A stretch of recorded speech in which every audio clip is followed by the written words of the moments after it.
You ask Amina, how many patients do you have on MedSync? And she goes, what do you mean? That's what we do. How many patients do you have on MedSync? I kind of threw a number out, probably 3,000. Wow. But yeah, but so it's MedSync. That's what you do. That's what we do. That's our normal way of doing business. And by the way, I have, referring back to what a conversation we were talking about earlier, so many pharmacies do not want to do MedSync. I have pharmacies come in from all over the nation to see what we do. When I do a presentation somewhere, it piques their interest. They want to learn how to do it. And 100% of them say, Bob, you could have talked to us for 2 weeks, but until we actually see it in motion, we got a lot of moving parts here. Y'all been here, got a lot of moving parts.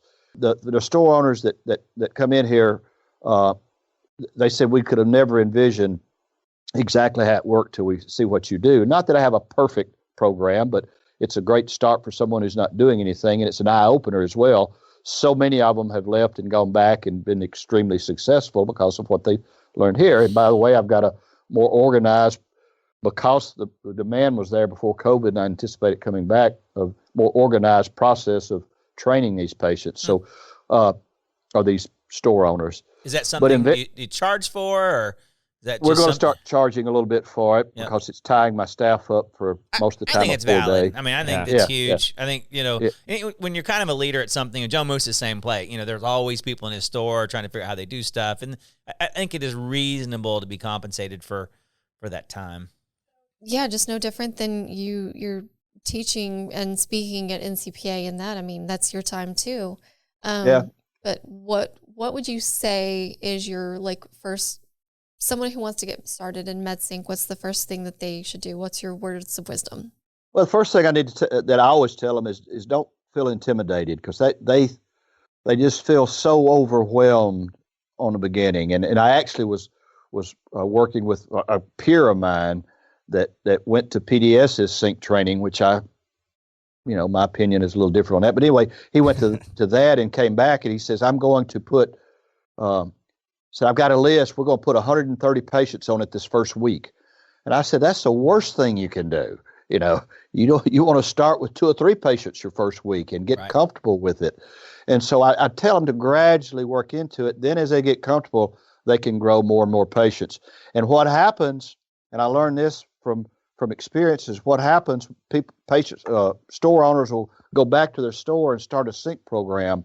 And after about 4 months, and this goes back to what you said about Amina, how many do you have in sync? Well, all of them, Right.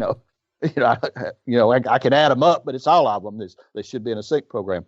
But they go back to their pharmacies and they'll start enrolling sync patients, and they'll get up to between 50 and 100 patients, and they'll call me and say, Bob, you said this was supposed to be easy. This is terrible. This is awful. It's so stressful. Well, what's happening is they've got however many hundreds and hundreds of patients.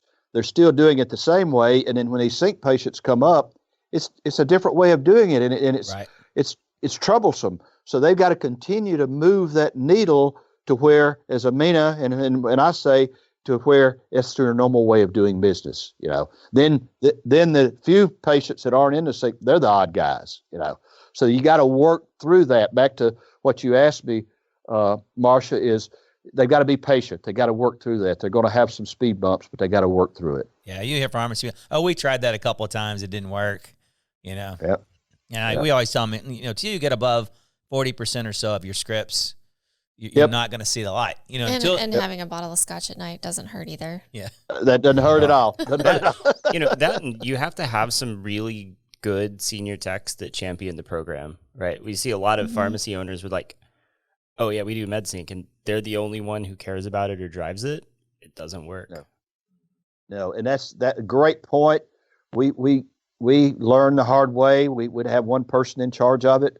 It was the tech, actually, and when that tech's gone or on vacation, it blew the whole sync program. So now we really work hard at cross training. Every one of my team members knows exactly what to do at any point. They can take a patient and roll them in sync. It's like tying your shoe for us now. So I learned that because of what you just said. One person knows it. It's not good. Not good.